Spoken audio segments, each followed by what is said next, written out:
bit about some basics of radio technology, and I'll be talking about AM radio specifically, which stands for amplitude modulation. So first of all, what is radio? Radio at its core is a method of transmitting and receiving electromagnetic waves that are encoded with useful information. The portable handheld radios, like the one in the image here, may be the first type of radio that comes to mind, but in reality, radio is much more important than that. Modern society and communication almost completely relies on radio. For example, Wi-Fi, Bluetooth, GPS, and cellular networks all use radio waves to transmit data. And we already said that radio uses electromagnetic waves, so to better understand radio, let's take a closer look at those first. So just in case anyone doesn't know, waves are inherently sinusoidal, and therefore we represent EM waves as sinusoidal functions. And an important attribute of these waves is the amplitude. There's also the period, which is how long an oscillation takes, and the frequency, which is how many times the wave oscillates in a second. And the unit of frequency is hertz. Another important thing is that these attributes don't have to stay constant. So an EM wave can have varying frequencies or varying amplitude.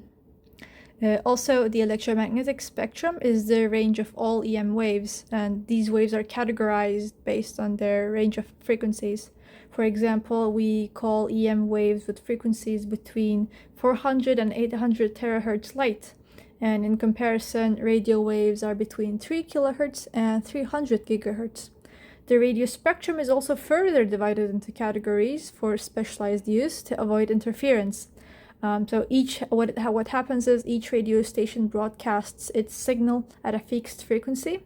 So when you tune your radio, it determines which station to listen to by only picking up signals at that specific frequency and blocking the others.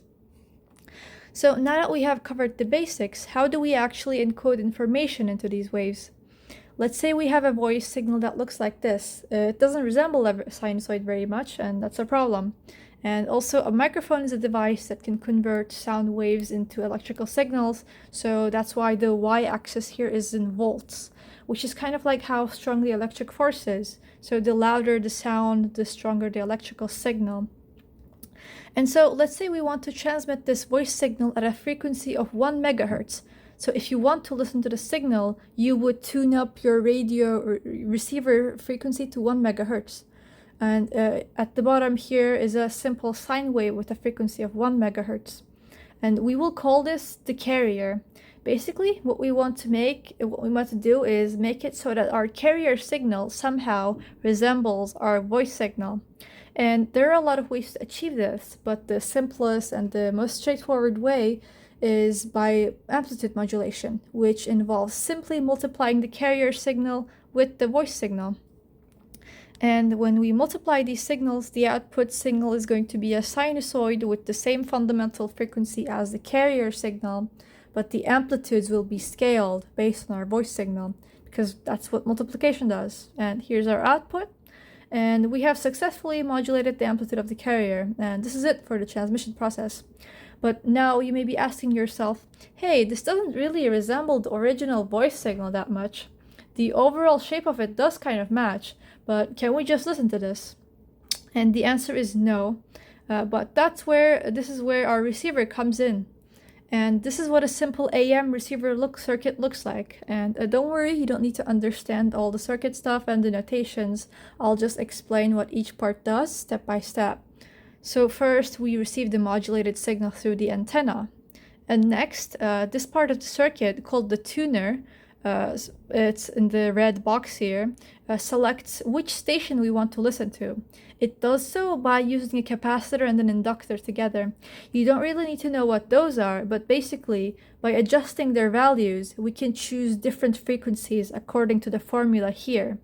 And most importantly, when a signal at the right frequency comes in, and again, we calculate the right frequency by the formula over there, and basically, when that frequency comes in, it passes by the tuner without getting absorbed. So no current goes into the tuner, which means that current keeps flowing to the right towards the diode.